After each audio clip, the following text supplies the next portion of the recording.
Hallelujah, price the lord. ದೇವರ ಪರಿಶುದ್ಧ ನಾಮಕ್ಕೆ ಸ್ತೋತ್ರವಾಗಲಿ. ಈ ರಾತ್ರಿ ವೇಳೆಯಲ್ಲಿ ಮತ್ತೊಂದು ಆವರ್ತಿ ನಮ್ಮನ್ನೆಲ್ಲ ತಗ್ಗಿಸಿಕೊಂಡು ಕರ್ತನ ಕರಗಳಲ್ಲಿ ಒಪ್ಪಿಸಿಕೊಳ್ಳೋಣ. ಇವತ್ತು ಒಂದು ವಾಕ್ಯ ಭಾಗಕ್ಕೆ ಹೋಗೋಣ. ಆದಿಕಾಂಡ 3ನೇ ಅಧ್ಯಾಯ ಮೊದಲನೇ ವಚನವಾಗಿದೆ. ಯೆಹೋವ ದೇವರು ಉಂಟು ಮಾಡಿದ ಎಲ್ಲಾ ಭೂಜಂತುಗಳಲ್ಲಿಯೂ ಸರ್ಪ ಕುಯುಕ್ತಿ ಉಳ್ಳದಾಗಿತ್ತು. ಹಾಲೆಲೂಯಾ.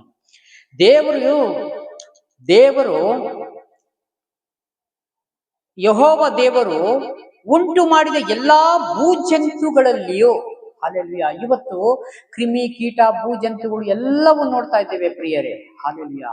ಇದೆಲ್ಲಿಂದ ಉಂಟಾಯಿತು? ದೇವರು ಇದಕ್ಕೆಲ್ಲ ಉಂಟು ಮಾಡಿತು. ವಾಕ್ಯ ಹೇಳ್ತದೆ, ಇವೆಲ್ಲ ಭೂಜಂತುಗಳನ್ನು ನಾನು ಉಂಟು ಮಾಡಿದ್ದೇನೆ. ಅದರಲ್ಲಿ ಸರ್ಪವು ಕುಯುಕ್ತಿ ಉಳ್ಳವುದಾಗಿತ್ತು. ಕುಯುಕ್ತಿ, ಸರ್ಪ ಭಾರಿ ಕೇರ್ಫುಲ್ ಆಗಿರ್ತದೆ ಅಂತ ವಾಕ್ಯ ಹೇಳ್ತದೆ. ಕುಯುಕ್ತಿ ಅಂತೆ. ಹಾಗಾಗಿ ಅದು ಸ್ತ್ರೀ ಬಳಿಗೆ ಬಂತು. ಹಾಲೆಲೂಯಾ. ದೇವರು ಉಂಟು ಮಾಡಿದಾಗ ಸರ್ಪವಾಗಿತ್ತು. ಆದರೆ ಸೈತಾನನು ಬಂದು ಆ ಸರ್ಪದೊಳಗೆ ಸೇರಿಕೊಂಡು ಅವಳನ್ನ ವಂಚನೆ ಮಾಡ್ಬೇಕಲ್ಲ, ಅದಕ್ಕಾಗಿ ಅದು ಒಳಗಡೆ ಬಂದು ಸೇರಿಕೊಂಡು ಏನ್ ಹೇಳ್ತದೆ, ಬಂದು ಏನವ್ವ, ಈ ತೋಟದಲ್ಲಿರುವ ಯಾವ ಮರದ ಹಣ್ಣುಗಳನ್ನು ನೀವು ತಿನ್ನಬಾರದೆಂದು ದೇವರು ಅಪ್ಪಣೆ ಕೊಟ್ಟಿರುವುದನ್ನು ನಿಜವೋ? ಹಾಲೆಲೂಯಾ. ತೋಟದಲ್ಲಿ ದೇವರು ಆದಾಮನನ್ನು ಅವಳನ್ನ ಬಿಟ್ಟಾಗ ಸೈತಾನನು ಆ ಹಾವಿನ ಸರ್ಪದೊಳಗೆ ಸೇರಿಕೊಂಡು ಬಂದು ಕೇಳ್ತಾನೆ, ಮಾಲಿಶ್ ಮಾಡಿ, ಏನವ್ವ ಚೆನ್ನಾಗಿದೀಯಾ, ನಿಮ್ ಯಜಮಾನರು ಚೆನ್ನಾಗಿದಾರ, ಮಕ್ಕಳು ಮರಿ ಚೆನ್ನಾಗಿದಾರ ಅಂತೇಳಿ ಈಗಿನ ಕಾಲಘಟ್ಟದಲ್ಲಿ ಕೇಳ್ತಾರೆ ದುರಾತ್ಮರು ವಿಷಯ. ದೇವರ ಮಕ್ಕಳ ವಿಷಯದಲ್ಲಿ ಈ ಲೋಕದ ಕೆಲವೊಂದು ದೇವರಿಗೆ ವಿರೋಧವಾಗಿ ನಡೆದಿಂದರು ವಂಚನೆ ಮಾಡುವುದು ರೀತಿ ಹೇಗಿದೆ ಅಂದ್ರೆ ಇಲ್ಲಿ ತೋರಿಸಲ್ಪಡುತ್ತೆ. ಹಾಗಾಗಿ ನಿಜವೋ ಎಂದು ಕೇಳಲು ಆ ಸ್ತ್ರೀ ತೋಟದಲ್ಲಿರುವ ಮರಗಳ ಹಣ್ಣುಗಳನ್ನು ತಿನ್ನಬಹುದು, ನಾವು ತಿನ್ನಬಹುದು, ಆದರೆ ತೋಟದ ಮಧ್ಯದಲ್ಲಿರುವ ಈ ಮರದ ವಿಷಯವಾಗಿ ಇದನ್ನು ತಿನ್ನಲು ಕೂಡದು, ಮುಟ್ಟಲು ಕೂಡದು. ಹಾಲೆಲೂಯಾ. ದೇವರು ಅಪ್ಪಣೆ ಕೊಟ್ಟಿದ್ದಾರೆ, ನೀ ಯಾವ್ದು ಬೇಕಾದ್ರೂ ಹಣ್ಣನ್ನ ತಿನ್ನು, ಹೇಗೆ ನೀನು ಆರಾಮಾಗಿ ಜೀವಿಸು, ನಾನ್ ನಿನ್ಗೆ ಬಿಟ್ಟಿದ್ದೀನಲ್ಲ ತೋಟದೊಳಗೆ, ಆದರೆ ತೋಟದ ಮಧ್ಯದಲ್ಲಿರುವ ಒಂದು ಹಣ್ಣನ್ನ, ಮರವನ್ನ ಮಾತ್ರ ನೀನು ಮುಟ್ಟಬೇಡ. ದೇವರು ಇವತ್ತು ಅಪ್ಪಣೆ ಕೊಟ್ಟ ರೀತಿಗೆ ನಮಗೆ ಇಷ್ಟ ಬಂದ ರೀತಿ ನಾವು ಜೀವಿಸಕ್ಕಾಗುವುದಿಲ್ಲ ಪ್ರಿಯರೇ. ದೇವರ ಮಕ್ಕಳಿಗೆ ಒಂದು ಭದ್ರಕೋಟೆಯಲ್ಲಿ ಒಂದು ಆಜ್ಞೆಯನ್ನ ಮಾಡಿದ್ದಾರೆ, ಒಂದು ಸುತ್ತ ಒಂದು ಬೇಲಿಯನ್ನು ಹಾಕಿದ್ದಾರೆ. ಆ ಬೇಲಿ ಬಿಟ್ಟು ಹೊರಗಡೆ ಹೋಗಬೇಡಿ ಅಂದ್ರೆ ಅರ್ಥ, ಬೇಲಿ ಅಂದ್ರೆ ಸತ್ಯವೇದದಲ್ಲಿ ಏನು ಬರೆಯಲ್ಪಟ್ಟಿದೆ ಆ ಸತ್ಯವೇದದಲ್ಲಿ ಬರೆಯಲ್ಪಟ್ಟಿರೋ ಪ್ರಕಾರನೇ ನೀವು ಜೀವಿಸ್ರಿ ಅಂತ. ಇಲ್ಲಿ ಸತ್ಯವೇದ ಓದ್ಬಿಟ್ಟು ಆ ಸತ್ಯವೇದನ ಮುಚ್ಚಿಟ್ಟಿಟ್ಟು ನೀವು ಹೊರಗಡೆ ಹೋಗಿ ಹೇಗ್ಬೇಕು ಅಲ್ಲಿ ನಡೆಯಕ್ಕಲ್ಲ ದೇವ್ರು ಆಜ್ಞೆ ಕೊಟ್ಟಿರೋದು. ಹಾಲೆಲೂಯಾ.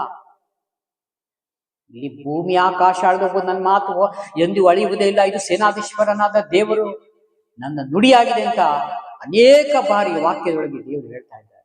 ಅದನ್ನ ನಾವು ತಿಳ್ಕೊಂಡು ಅದೇ ರೀತಿಯಾಗಿ ಈ ವಾಕ್ಯ ಏನ್ ಹೇಳ್ತದೆ ಅದ್ರ ಪ್ರಕಾರನೇ ನಾವು ಭೂಮಿ ಮೇಲೆ ಬದುಕಿ ಜೀವಿಸಬೇಕಾಗಿದೆ, ಮಾದರಿ ತೋರಿಸ್ಬೇಕಾಗಿದೆ ಅನ್ಯ ಜನಗಳ ಮಧ್ಯದಲ್ಲಿ. ಹಾಲೆಲೂಯಾ. ಅವ್ರು ಗಲಾಟೆ ಮಾಡಿದ್ರು, ಇವ್ರು ಗಲಾಟೆ ಮಾಡಿದ್ರು, ದೇವರ ಮಕ್ಕಳು ಅಲ್ಲಿಂದ ನಾವು ಸೈಡಿಗೆ ಹೋಗ್ಬೇಕು. ನೀ ಹೆಂಗೆ ಹೊಡೆದೆ ನಮ್ಮವ್ರಿಗೆ, ನಾ ಹೆಂಗೆ ಹೊಡೆದೆ? ಇಲ್ಲಿ ಪ್ರಾರ್ಥನೆಯಲ್ಲಿ ಮಾತ್ರ ದೇವರು. ಹೊರಗಡೆ ಹೋದ್ರೆ ಸ್ವಾಮಿ ನೀನ್ ಸೈಡಲ್ಲಿರು, ನನ್ ಸ್ವಲ್ಪ ಕೆಲಸ ಇದೆ, ನಾನು ಮಾಡ್ಕೊಂಡ್ ಬರ್ತೀನಿ ಅಂತ. ಅದಲ್ಲ, ಆ ರೀತಿ ದೇವರೆಲ್ಲೂ ಕರೆದಿಲ್ಲ. ಇವತ್ತು ಲೋಕದ ಜನ ಎಷ್ಟೋ ಜನ ಹಾಗೆ ಚರ್ಚಲ್ಲಿ ಮಾತ್ರ ಹಲ್ಲೆಲೂಯಾ ಸ್ತೋತ್ರ ಹೇಳ್ತಾರೆ. ಎಲ್ಲಾ ಚರ್ಚ್ಗಳಲ್ಲೂ ಅಷ್ಟೇ, ದೇಶದಲ್ಲಿ ಲೋಕದಲ್ಲಿರುವಂತ ಎಲ್ಲಾ ಸಭೆಗಳಲ್ಲೂ ಅಷ್ಟೇ. ಆದ್ರೆ ಯಾವಾಗ ಸತ್ಯವೇದದ ಅರಿವು ಆಗ್ತದೋ, ಅದರಿಂದ ಹೊರಗಡೆ ಬರ್ತಾರೋ, ಈ ಲೋಕದಿಂದ ಹೊರಗೆ ಬಂದು ಸತ್ಯವೇದದಲ್ಲಿ ಯಾವಾಗ ಅವರು ಅದನ್ನ ತಿಳ್ಕೊಂಡು ಅದ್ರ ಪ್ರಕಾರ ಜೀವಿಸ್ತಾರೋ ಅವ್ರಿಗೆ ವಿಶೇಷವಾದ ಕೃಪೆ ದೇವರು. ಅನೇಕ ಸಭೆಗಳಲ್ಲಿ ನಾವು ನೋಡ್ತೀವಿ, ಚರ್ಚಿಗೆ ಹೋಗಿ ಪ್ರಾರ್ಥನೆ ಮುಗಿಸ್ಕೊಂಡು ಹೊರಗಡೆ ಬಂದು ಅವ್ರಿಗೆ ಇಷ್ಟ ಬಂದ ರೀತಿ ಸಿಗರೇಟ್ ಕುಡಿತಾರೆ, ಬೀಡಿ ಕುಡಿತಾರೆ, ಜರ್ದ ಕುಡಿತಾರೆ, ಎಣ್ಣೆ ಹಾಕ್ತಾರೆ, ಮನೆಯಲ್ಲಿ ಗಲಾಟೆ ಎಲ್ಲ ಮಾಡ್ತಾರೆ. ನಿಜವಾದ ಕ್ರಿಸ್ತರಿಗೆ ಆತರ ಅಲ್ಲ. ಹಾಲೆಲೂಯಾ. ಯೇಸು ಸ್ವಾಮಿನ ಯಾರು ಹಿಂಬಾಲಿಸ್ತಾರೋ ಅವರೇ ನಿಜವಾದ ಕ್ರಿಸ್ತರು. ಇವತ್ತು ಬೋರ್ಡ್ ಹಾಕೋತಾರೆ, ನಾನು ಕ್ರಿಸ್ತರು ಅಂತ. ಹಾಲೆಲೂಯಾ. ಆತರ ದೇವರಿಗೆ ಅವಶ್ಯಕತೆ ಇಲ್ಲ ಪ್ರಿಯ. ಇದ್ಯಾವುದು ನನ್ನ ಮಾತಲ್ಲ. ದೇವರು ಒಂದು ದಿವಸ ಮತ್ತಾಯನ ಬರೆದ ಸುವಾರ್ತೆ 7ನೇ ಅಧ್ಯಾಯದಲ್ಲಿ 21ನೇ ವಚನದಿಂದ ಓದಿದ್ರೆ ಗೊತ್ತಾಗ್ತದೆ. ಅವಾಗ ಒಂದ್ ದಿವಸ ದೇವ್ರು ಹೇಳ್ತಾರೆ, ಅದಕ್ಕೆ ಆಸ್ಪದ ಕೊಡ್ಬೇಡ್ರಿ ಈಗಲೇ ಅಂತ ದೇವ್ರು ಹೇಳ್ತಾರೆ, ವಾಕ್ಯದ ಮುಖಾಂತರ ತೋರಿಸಿಕೊಡ್ತಾರೆ ನಮಗೆಲ್ಲ. ನಾವಿನ್ನೂ ತಿದ್ಕೋಬೇಕಾಗಿದೆ, ನಾವಿನ್ನೂ ಕಲಿಬೇಕಾಗಿದೆ. ಅದೇ ರೀತಿ ಸೈತಾನನು ಈ ತರ ಹೇಗೆ ಕುತಂತ್ರ ಮಾಡಿ, ನೋಡಿ ನೀವು ತಿನ್ನಲು ಕೂಡದು ಮುಟ್ಟಲು ಕೂಡದು ಆದರೆ ಸಾಯುವಿರಿ ಎಂದು ದೇವರು ಹೇಳಿದ್ದಾನೆ. ದೇವರು ಹೇಳ್ತಾರೆ, ಮಧ್ಯ ಮರದ್ದು ತೋಟದಲ್ಲಿರೋ ಮಧ್ಯ ಮರದ ಹಣ್ಣುಗಳನ್ನ ತಿಂದ್ರೆ ನೀವು ಸಾಯುವಿರಿ. ಹಾಲೆಲೂಯಾ. ದೇವರು ಆದಾಮನಿಗೂ ಅವಳಿಗೂ ಈ ತರ ಅಪ್ಪಣೆ ಕೊಟ್ಟ ಮೇಲೆ ಮುಟ್ಟದುಂಟೋ? ಇಲ್ಲ. ಆದರೆ ಇಲ್ಲಿ ಏನ್ ಹೇಳ್ತದೆ ಅಂದ್ರೆ, ಆಗ ಸರ್ಪವು ಹೇಳ್ತದಂತೆ, ಸರ್ಪ ಸ್ತ್ರೀಗೆ, ನೀವು ಹೇಗೋ ಸಾಯುವುದಿಲ್ಲ. ದೇವ್ರು ಹೇಳ್ತಾರೆ ಸುಳ್ಳು, ನಾನು ಹೇಳ್ತಾ ಇರೋದು ನಿಜ. ಇವತ್ತು ಆಲಯಕ್ಕೆ ಹೋಗ್ರಿ, ಪ್ರಾರ್ಥನೆ ಮಾಡ್ರಿ, ಎಲ್ಲಾ ಕೇಳ್ರಿ, ಹೊರಗಡೆ ಬಂದು ಶುರು ಮಾಡ್ಕೊಡ್ರಿ ನಿಮ್ದು. ಇಲ್ಲಿ ಅಲ್ಲೂ ಇರ್ರಿ ಇಲ್ಲೂ ಇರ್ರಿ ಅಂತ. ಅದಕ್ಕೆ ದನವನ್ನು ದೇವರನ್ನು ಎರಡು ಸೇವೆ ಮಾಡ್ತೀರಿ, ಸೇವೆ ಮಾಡಕ್ಕಾಗಲ್ಲ. ಎರಡು ದೋಣಿಯಲ್ಲಿ ಪ್ರಯಾಣ ಮಾಡಕ್ಕಾಗಲ್ಲ. ಒಂದು ನೀನು ಆಶೀರ್ವಾದವಾಗಿ ಬದುಕಬೇಕಾದ್ರೆ ವಾಕ್ಯವನ್ನು ಹಿಡಿದುಕೋ. ಈ ಭೂಮಿಯನ್ನು ನೀವು ಪ್ರೀತಿಸೋದಾದರೆ ದೇವರನ್ನು ದೇವರು ಹೇಳಿಕೊಡ್ತಾರೆ. ಇಲ್ಲಿ ನೋಡ್ರಿ, ನೀವು ಹೇಗೋ ಸಾಯುವುದಿಲ್ಲ, ನೀವು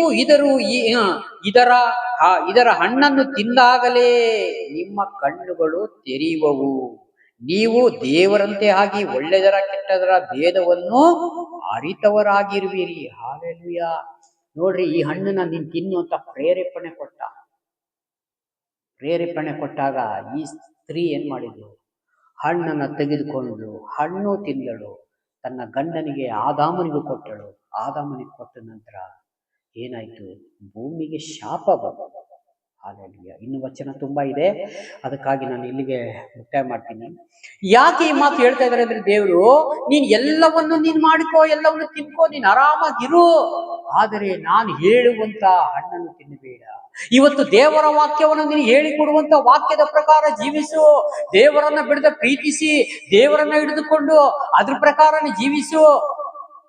ನೀನು ಆಲಯದಲ್ಲಿ ಹೇಗೆ ನೀನು ಪ್ರಾರ್ಥನೆಯಲ್ಲಿ ಒಳ್ಳೆ ಬದುಕನ್ನು ಕಾಣ್ತೀಯೋ, ಒಳ್ಳೆ ರೀತಿಯಾಗಿ ಜೀವಿಸ್ಬೇಕಂತ ಅಂದುಕೊಂಡಿದ್ಯೋ, ಆ ಜೀವಿತವನ್ನ ಹೊರಗಡೆ ತೋರಿಸು ಪ್ರಿಯನೇ, ಪ್ರಿಯಳೇ. ಇವತ್ತು ಹೊರಗಡೆ ಒಂದು ಒಳಗಡೆ ಒಂದು ಆ ರೀತಿ ಬೇಡ. ನಾವು ಯಾವಾಗ ದೇವರನ್ನ ತುಂಬಾ ಹೆದರಿಕೆಯಿಂದ ನಾವು ಸೇವಿಸ್ತೇವೋ, ನಮ್ಮ ಮಾರ್ಗವಲ್ಲ ಸರಿಯಾಗಿರ್ತದೆ.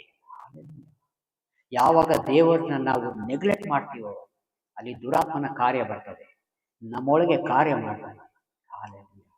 ದುರಾತ್ಮನಿಗೆ, ದುಷ್ಟನಿಗೆ ಯಾವತ್ತು ನಾವು ಅವಕಾಶ ಕೊಡದಂತೆ ನಾವು ಸತ್ಯ ದೇವರನ್ನ ಆರಾಧನೆ ಮಾಡುವಂತ ಮಕ್ಕಳಾಗಿರ್ಬೇಕಾಗಿದೆ. ಹಾಗಾಗಿ ಈ ವಾಕ್ಯ ಕೊಟ್ಟಿದ್ದಕ್ಕಾಗಿ ದೇವರಿಗೆ ಕೃತಜ್ಞತೆ ಸ್ತೋತ್ರವನ್ನು ಸಲ್ಲಿಸೋಣ. ಯಾಕೆಂದ್ರೆ ನಾವು ಹೆಚ್ಚು ಕಮ್ಮಿ ನಾವು ಏಮಾರಿದ್ರೆ ನಾವು ಪರಲೋಕ ರಾಜ್ಯ ಸೇರ್ಲಿಕ್ಕೆ ಕಷ್ಟವಾಗ್ತದೆ ಪ್ರಿಯಳೇ. ಹಾಗಾಗಿ ಈ ಕೊಟ್ಟಂತ ಸಂದೇಶಕ್ಕಾಗಿ ಸ್ತೋತ್ರ ಮಾಡಿಕೊಂಡು ಚಿಕ್ಕ ಪ್ರಾರ್ಥನೆ ಮಾಡಿಕೊಳ್ಳೋಣ. ಪ್ರೀತಿ ಸ್ವರೂಪನಾದ ದೇವರೇ, ರಾಜಾದಿರಾಜನೇ ಯೇಸು ಸ್ವಾಮಿ, ನಿಮಗೆ ಮಹಿಮೆಯಾಗಲಿ. ಈ ವಾಕ್ಯವನ್ನು ಕೊಟ್ಟಿದ್ದಕ್ಕಾಗಿ ನಿಮಗೆ ಸ್ತೋತ್ರ ಮಾಡಿಕೊಳ್ಳುತ್ತೇನೆ. ಹೆಚ್ಚಾಗಿ ದೇವರ ಭಯ ಭಕ್ತಿಯಲ್ಲಿ ಬದುಕುವಂತೆ ಕೃಪೆ ಕೊಡಿ, ಸಹಾಯ ಮಾಡಿ ದೇವರೇ. ಸ್ತೋತ್ರ. ವಿಡಿಯೋ ನೋಡುವಂಥ ಪ್ರತಿಯೊಂದು ಕುಟುಂಬಗಳಿಗಾಗಿ ನಾನು ಸ್ವಾಮಿ ಪ್ರಾರ್ಥಿಸ್ತೇನೆ. ಕರ್ತನ ಎಡಕ್ಕಾಗಲಿ ಬಲಕ್ಕಾಗಲಿ ತಿರುಗದಂತೆ ನಿಮ್ಮ ಕೃಪೆ, ನಿಮ್ಮ ಸಾನ್ನಿಧ್ಯ, ನಿಮ್ಮ ಹಸ್ತದಲ್ಲಿ ಅವರು ಬದುಕುವಂತೆ ಸಹಾಯ ಮಾಡುವ ಯೇಸು ನಾಮದಲ್ಲಿ ಬೇಡಿದ್ದೇನೆ, ಜೀವವುಳ್ಳ ಪರಲೋಕದ ತಂದೆ ಆದ ದೇವರೇ. Praise the Lord. God bless you. ದೇವರೆಲ್ಲರನ್ನು ಆಶೀರ್ವದಿಸಲಿ. ಆಮೆನ್.